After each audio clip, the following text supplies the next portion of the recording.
Umpama pangeran gak gawe ketombe iku ora ana pabrik sampo. Ora ana karyawan. Lah iya mletene ngono rezekine kok barokah napa kudu, paham? Iku pangeran. Ini nggih tontonan. Iku pangeran kira oleh protes. Jadi mulane ngendika Nabi wong nak mulya nemen-nemen eling hampir semua asbabur rizki iku sangka masalah-masalah kesalahan. Iku sebagai pangeran ngenyek manusa nak kowe trimo ngono. Mulane Sayyidina Ali nyontokno beberapa inane manusa iku kowe nak salat iku ora oleh ana najis. Dadi nak kena telek diumbah, nak klambine najis diumbah. Tapi duwe pertontonan sing naif, rupa-rupane tiap wong salat itu mesti nggo wetenge. Wetenge ana taeke. Di wong ngalor ngidul nggo WC. Dadi kan eleng ngono mulyane ning ndi? Wis diarani wajib suci tapi tetep bletek nggawa WC. Iku pangeran. Dadi wong nak mulya nak mlete kok eling mafi ma'iddatika. Mulane ketika Sayyidina Ali wong nak mlete mbok eling sing digawa iku apa? Maksude WC niku sing digawa napa ngalor gitu. Dieling-eling ya. Terus niki ngaji ben sampean roh. Dadi konflik-konflik niku asal tidak sampai maksiat kados saling bunuh itu baik. Ketatanan sosial ini bergantung mereka harus saling beda. Kalau nanti mau riwayat teng sebuah kitab, kalau yakin hadis itu tidak dhaif. La tazalu ummati fi khairin ma tabayanu. Umatku ini akan selalu baik kalau mereka itu beda. Ini kalau mereka itu mau nopo beda, tapi jangan dipaksakan beda lah. Ya kalau mereka itu mau beda. Tapi kalau mereka sepakat malah tidak nopo baik. Karena dalam banyak kebaikan ini gimana butuh macam-macam. Misalnya tiang iktikaf kabeh ning masjid, ora ana wong ning perapatan, ana kecelakaan sing nulung sapa? Nah ana kesasar sing ditakoki sapa? Misalnya wong kabeh seneng ning masjid, lah terus keluargane sing ngurusi sapa? Tapi kabeh ning omah sing ngurusi masjid sapa? Wis wae ada di semua sistem fardhu kifayah itu. Mulane fardhu kifayah cara fikih ana salat mati yang ana sing nyolati sitok loro ya wis, liyane ben ning omah. Nah Imam Syafi'i ngendikan aja geman ulama men tekone salat jenazah, nek ora teko ae. Nggo nunjukno nek iku ora wajib. Tapi nek kene rawani kan darani sombong. Ya perkara ini tadi, sekali sepakat semua, wong sak desa salat jenazah omah kosong, nek ana maling tanggung jawab sapa? Mulane terus fikih damel kesimpulan ciri utama fardhu napa nek ana sing nglakoni wis cukup, liyane napa gugur. Mergo kuwatir bahaya nek semuanya melakukan hal itu. Paham ya, terus saniki mulai dilatih menerima perbedaan-perbedaan. Terus umpama manusa ora saling beda, malah sistem ibadah napa hancur. Lahudimat suamiu wa biya'u wa sholawatu wa masajidu napa yuzkaru fiha ismullahi katsiran wa la yansurunna wa napa mayansur. Niku wis kersane pangeran. Terus nomor kali ayat alladzina immakkannahum fil ardi aqamus shalat wa atawuz zakah. Ciri utama tiang saya itu kalau sudah diberi kekuasaan, diberi kesempatan baik. Niku mereka mendirikan sholat, melakukan zakat. Terus wa amaru bil ma'ruf wa nahu 'anil munkar. Mau melakukan perintah bil ma'ruf wa nahu 'anil munkar. Lah ini yang agak sensitif kalau terangno nggih masalah amar ma'ruf nahi munkar. Niki dawuh Ibnu Khaldun nggih, kula kutip. Biar sampean enggak jadi ekstremis tapi ya juga tidak jadi pemalas. Ngeten nggih masalah amar ma'ruf nahi munkar. Amrun itu maknane urusan nggih. Amrun maknane apa? Urusan. Manhiyun mungkar maknane aneh. Jadi mungkar maknane apa? Aneh. Mulane darani ma'ruf dikenal nggih. Ma'ruf maknane apa? Dikenal. Mungkar maknane aneh. Iki rungokno tenan nggih. Kula baleni malih nggih. Kaya wong dikeloni ra bojone kan aneh, ora bojone kok ngeloni. Berarti mungkar. Wong ngeloni bojone wajar, dikeloni bojone dhewe. Wong nganggo sepeda motore dhewe wajar, ma'ruf. Wae wong kok dienggo tanpa pamit dijupuk aneh, napa? Mungkar. Sebab itu ma'ruf dan mungkar itu aslinya enggak butuh syariat, mau butuh fitrah manusia. Nah, kata Ibnu Khaldun, sebetulnya nahi mungkar itu tidak kok kamu ketemu orang maksiat terus kamu paksa kamu jangan melakukan itu. Itu tidak harus begitu. Bisa surahnya itu intiha anil mungkar. Misalnya begini nih yang dicontohkan ya. Ini kalau kutip dulu ya hadis ini. Mar amin kumungkaron falyughayyirhu biyadihi fa illam yastati fa bilisanihi fa illam yastati fa biqalbihi. Terus wa dzalika ataful iman. Begini cara gambarkan. Dulu itu pernah ada kelompok ekstremis di mana dia itu minoritas sekali melawan dinasti yang kuat. Zaman pemerintahan Abbasiyah, Fatimiyah macam-macam. Akhirnya dihukum gantung. Walhasil akhirnya mati sia-sia. Karena dia tanpa kekuatan mau merubah nopo? Mau merubah nopo? Kemungkaran. Walhasil terus banyak ulama yang menemukan hadis ma ba'asawahu nabiyan illa fi mana'atin min qaumi. Niki rungokno tenan ya. Dan saya tidak main-main dengan fatwa ini. Allah tidak pernah ngutus nabi kecuali dari kelompok keluarga terhormat untuk menghadap, untuk cara saniki untuk supaya melindungi dari kekerasan sosial. Saya beri contoh gini, rungokno tenan nggih ben sampean ora sok pribadi. Kanjeng Nabi ku rak mangkelno cara wong kafir Mekah, tapi ora dipateni, bahkan enggak pernah dilukai. Mergo Nabi saking suku napa? Quraisy. Sementara sahabatnya karena wong biasa, Bilal disiksa, Ammar disiksa, Yasir disiksa. Tapi Kanjeng Nabi mboten. Mergo napa? Dari keluarga napa terhormat. Padahal wong Quraisy gak seneng blas mbek Nabi. Nabi Syuaib nggih ngoten. Nabi Syuaib itu kaum merah seneng, tapi ora disiksa. Perkarane cara sakniki Gus utawa ningrat. Sampai kaumnya nak muni, ya Syuaib, andekan saya tidak mempertimbangkan keluarga Anda, pasti Anda sudah saya siksa. Walau la rohtuka la rojamnaka, wama anta alaina biasis. Walau la rohtuka, umpama ora kelompokem, kowe ora keluarga ningrat, wis tak siksa. Wama anta alaina biasis, kamu itu tidak siapa-siapa. Lainnya lebih siap jawab qala arohti a'azzu alaikum minallah. Paham ini rungokno tenan. Nah, kalau begitu berarti amar ma'ruf nahi mungkar itu bergantung asobiyah, bergantung satu kekuatan, imma kekuatan legal politik, wa imma kekuatan sistem keluarga maupun sistem nopo sosial. Kalau ndak kamu akan sia-sia.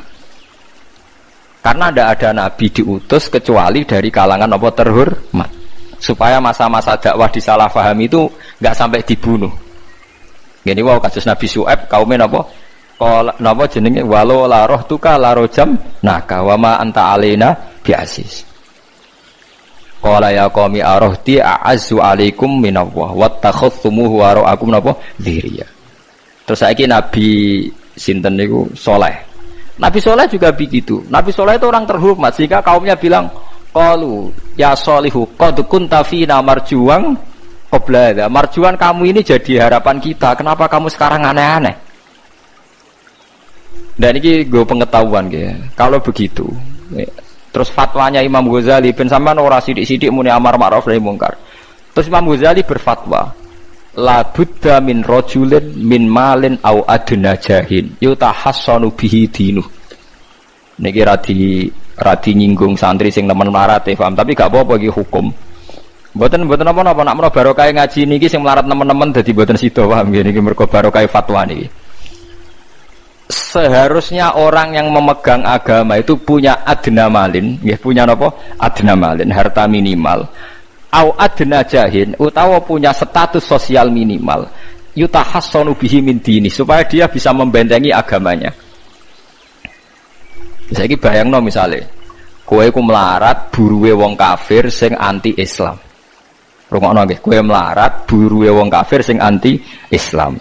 Di sistem politik negara yang anti Islam, kowe iso bayangno nglakoni salat. Mboten saged kan? Bagaimanapun kita nyaman sholat di Indonesia, mergo pejabat di sholat. Kita yora buruwe wong kafir sing ngelarang sholat. Artinya kita sekarang sholat nyaman barokah adnal mal, ada sistem sosial, adnal jah, sistem apa saja sing menopang sholat itu gak dianggap masalah. Lah saiki suratul masalah iso mbok walik, jajal ae saiki kowe urip ning Timor Leste misal. Duwe majikan sing nganggep sholat itu masalah. Ada sistem negara misalnya yang nganggap sholat itu masalah. Kamu kangelan kan sholat. Nah, makanya, lah terus tak usah mengatakan ini terus ada sistem demokrasi. Begini misalnya suratul masalah. Wong Islam dukung demokratisasi agama itu untung tak rugi. Orang yang kayak Gus Dur, orang-orang kelompoknya Gus Dur dulu berpikir untung. Untungnya begini. Jika non-muslim diberi kesempatan beribadah di Indonesia, maka imbasnya muslim yang minoritas di mana-mana juga diberi kesempatan. Sebagai imbalan mereka di dunia Islam enggak diapa-apain. Tapi orang-orang yang ekstremis enggak, cara berpikir berbalik. Ya enggak. Kalau kita membiarkan non-muslim ibadah, artinya membiarkan kesyirikan. Terus jadi ijtihad sing liar. Tapi kita tahu kan, di Ukraina misalnya orang Islam tertindas, di Myanmar, sing ini, Myanmar teng daerah ini sing nembe Rohingya, nanti di Thailand di Patani, teng ndi tenggene Phuket ya. Macam-macam lah. Terus di Singapura apa di Filipina itu dulu yang kelompok napa itu? Mindanao. Ini terjadi efek domino kan. Ya kula mboten bener teori ini Gus Dur atau siapa-siapa ndak, ini saya cerita. Setelah ada begitu terus itu udah hanya Gus Dur, zaman Ibnu Khaldun sudah bicarakan itu. Di kula baleni malih, dadi kula suwun sampean nak seneng dhuwit nggih monggo mawon, anggap mawon iku adnal jah wa adnal mal sing dadekno kuwe iso nentokno salatem. Mergo kowe nak buruwe wong kafir gak iso nentokno perilaku agamaan ndak, hanya gara-gara terlalu miskin. Lho kula niku ngrasakno, kula niku kiai Kang. Kula niku kiai tenan. Sering dikelui santri sing melarat terus buruh teng Cina. Gus kula niku biasa Gus goreng daging babi. Niku kula cek ra tersiksa. Tersiksa kula niku nak digengken ngetro anake sekolah teng gereja. Dal kula cilik kula niku mondok. Tapi barokah melarat nasibe ngoten niku. Saya punya cerita lebih ngeri lagi. Ada temen miskin buruh, nenggone wong itu wong ya non muslim. Dia agak perilaku sosialnya kacau. Ya. Biasanya dia mau cukup kon ngeteroni gon-gon maksiat. Suatu saat bangkrute tenanan. Dikai kunci mobil pokoknya golekno paling ayu. Terone omahku, waduh, tahu ngaji Fathul Muin wong piye saja. Dekne lagi sadar metuki kula nu nangis. Gus kula niku kualat mbek hadis kadal fakru ayakuna kufrun. Fakir iku mendekati napa? Kekafiran. Mboten iki melarat-melarat ben tobat. Nak melarat temu ya rada musibah, ben roh maksudnya. Mboten iki urusan hukum, ora kok nyinggung wong melarat. Dulu dia itu pernah janggal dengan hadis itu. Wong Nabi biasanya dawuh ahyini miskinan, kepengen melarat kok iki kok muni fakir ku mendekati napa? Kafir. Dekne janggal kok. Kok Nabi kesane arogan? Biasanya Nabi ku bilang melarat iku ora.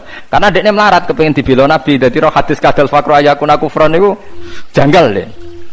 Bareng ngalami nasib ngoten tangisan. Walhasil dekne metu gak kerja terus metuki kula mbek nangis. Kualat tenan Gus. Jadi ini cerita, sampean ora usah tersinggung cerita hukum. Berarti kalau sekarang umat Islam berpolitik itu baik karena lewat partai Islam umat Islam itu nanti sholatku gak aneh. Anggap aja ben sholatku gak aneh. Kue duwe di kekuatan sistem sosial yo baik, tapi kabeh nggo jaga keberlangsungane sholat. Ora khadzun nafsi. Anggap aja di duit gue ngenakno aku nak sholat ana sing larang, tapi nak duitku gantung wong sing ora sholat iso wae aku dilarang sholat. Iku ya wis masuk alladzina immakannahum fil ardi aqamus sholat. Dadi kula suwun sampean sing melarat ya cita-cita wae duwe dhuwit sing dadekno gampang sholat. Lah nek sampean wis betah melarat, tapi kula melarat lah sholat teng mriki lancar ya alhamdulillah. Jadi kan gak masalah kan gak ada akibat apa. Tapi ki aja mikir ngono, gara-gara melarat wis tuk turunan iso wae anakmu sing buruh. Sampeyan ngalami hal yang tidak kamu alami. Ya kan mungkin saja saking kowe melarat terus anak sok ben buruh di Jakarta sing roh sapa? Buruh ning wong sing ora salat. Ojo kok mentang-mentang kowe saiki gak ngalami, gak mikir anak lha iku termasuk harus kamu pikirkan juga. Niki syariat. Kowe kudu mikir apa wal yakhsal ladina law taraku min khalfihim napa dzurriatan diafan khaufu alaihim, tetep kudu mbok pikir. Mulane ketikane Kanjeng Nabi beja-bejane wong iku sing duwe dhuwit utawa pangkat sing yutahassanu bihi min dini, sing iso nggo bentengi napa agama. Lah nek kowe nglakoni ngono demi anak iku tidak ngurangi zuhud. Bahkan kok Nabi Khidir dadi panitiane anake sampeyan. Iku sing diceritakno teng Ashabul Kahfi ketika ana cah cilik anake wong soleh, abahe kabundut. Abahe sempat nyimpen emas batangan Keleng-eleng kene. Dadi dhisik ana wong saleh mati nyimpen emas apa? Batangan ora. Mboten niki emas batangan ora, Mas. Disimpen nang tembok. Suatu saat tembok ini badhe rubuh. Konsekuensine nak rubuh emas batangane konangan. Nak konangan dipek wong dolim. Dolim. Lha ape rubuh ditata Nabi sinten? Khidir. Nabi Musa protes. Wong karuan tembok ape rubuh kok mbok tata. Padahal penduduk kene iku wonge nakal-nakal. Terus jawab Nabi Khidir seperti wa amal jidaru fakana lihulamaini napa yatimaini fil madinati wa kana tahtahu kanzul lahuma wa kana abuhuma sholihah. Jadi fatwa-fatwa zuhud sing berlebihan wong ra oleh nabung ngomong kosong, tak jamin. Itu ditentang oleh ulama-ulama syariat. Karena di cerita Ashabul Kahfi ini jelas kan, wong soleh nyimpen emas batangan ning tembok demi anake, keberlangsungan kesalehan apa? Anake. Ternyata dipanitiani Nabi Khidir. Supaya emas iki enggak jatuh ke tangan-tangan orang zalim. Toh orang ini ketika nyimpen tetap disifati Allah wa kana abuhuma sholihah. Iku nang nunjukno nak wong soleh nabung iku enggak ngurangi kesalehan.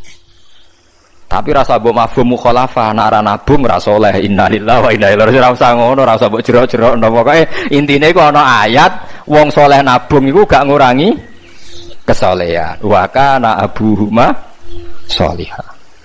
Lah saiki wong do ora ngalim, sing fatwa zuhud berlebihan nganti wong sawangane duwe dhuwit dosa. Padahal mau dukung awake dhewe paham nggih sing fatwa iku dukung napa? Awake dhewe. Keliru, pokoknya barang berlebihan keliru. Lah sing seneng donya berlebihan. Nganti miliaran kun gak jelas hitungane. Ya nek cara kula sak sedengan misalnya sak rogen mati ya warisan piro kan? 50 juta. Piro? Mesin bubut anake cek kangelan. Maksudnya cek kangelan ngerjakno. Nak mas sak karek ngedol lho. Mboten sing bener ya emas utawi ya tabungan lho. Mesin bubur padha karo ngeke penggawean. Mboten kula setuju mbek fatwane Ibnu Khaldun karena berdasar sejarah itu enggak ada nabi kecuali dari keluarga terhormat. Lah terhormat itu tadi terus kata Imam Ghazali sebetulnya ndak harus terhormat kamu jadi presiden atau bupati. Ada adnal mal, ini rungokno tenan. Ada adnal mal atau adnal jah yang yutahassanu bihi min dini supaya bisa menjaga agama. Lah sekarang kalau pertanyaannya gimana Gus kalau globalisasi itu tadi jangan-jangan misalnya kalau kita ngobong gereja di Indonesia misalnya terus masjid yang minoritas di negara lain diobong sebagai balasan perlakuan umat Islam mayoritas di Indonesia terus gentenan Islam sing minoritas di negara lain ditindak. Itu jangan-jangan kita termasuk sebab dan teori itu juga sah. Wong pangeran yo momo tenan, cara ora pangeran yo kapok tenan mbek teori iku. Cara ora pangeran. Makanya niku nyata. Wong sahabat itu jenenge sahabat anyar-anyar Islam di over. Kados Ruhin Mustafa seneng-seneng kula atau over. Saking overe bedina misoi gereja, misoi watu pangeran niku. Jancuk watu kok disembah. Pangeran opo watu jancuk watu kok disembah. Akhirnya wong kafir malah sepe jancuk pisan pangeran. Pangeran akhirnya kena kan. Pangeran ya pangeran Allah akhirnya kena. Akhirnya ana syariat anyar. Wala tasubbul ladina tu'una min dunillah fayasubbu wa adwam bighairi ilm.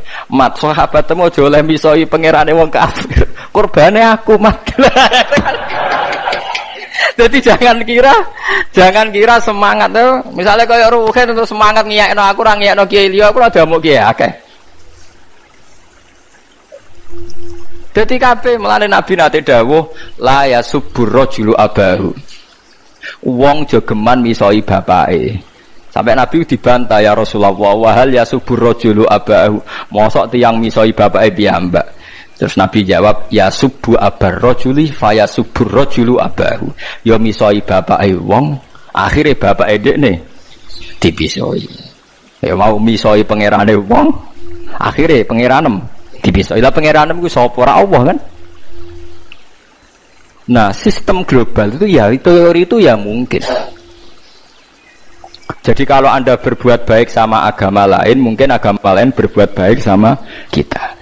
Di negara yang saudara kita minoritas, kayak di Bosnia, di Rohingya, di Phuket, di macam-macam di Mindanao, mungkin bahkan di Amerika. Mulane wong kendel ning Pulau Jawa perlu ditakoki, kowe kendel mergo mayoritas apa mergo mergo jihad?